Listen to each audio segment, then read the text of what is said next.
आणखी एका नाटकाचा संदर्भ दिला. ज्येष्ठ अभिनेते अशोक सराफ यांचं रंगभूमीवर गाजत असलेलं नाटक सारखं पोटात दुखतंय याचाही त्यांनी संदर्भ दिला. ते म्हणतात की कोणाच्या तरी सारखं पोटात दुखतंय आणि त्यासाठी आम्ही बाळासाहेब ठाकरे आपला दवाखानाही आणला, औषधही दिली, तरी ते पोटात दुखणं थांबत नाही. नाटकाचं नाव चुकतायत ते. सारखं छातीत दुखतंय, सारखं छातीत दुखतंय, सारखं छातीत दुखतंय. आणि एक माहिती आहे का, आज काय आहे, नरक चतुर्थी आहे. नरकासुराचा जन्म कुठे झाला? गुवाहाटीला झाला.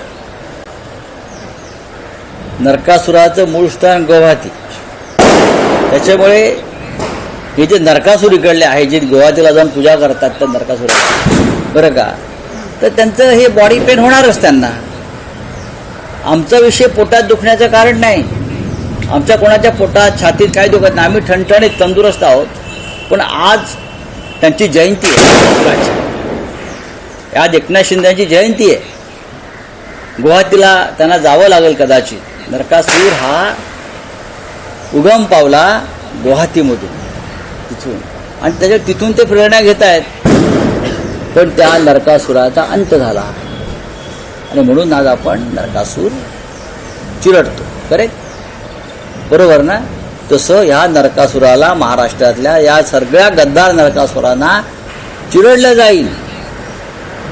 जनता या राज्याची पायाखाली चिरडून टाकली. काय चाललंय? नो किंग्स आंदोलन चाललेलं आहे.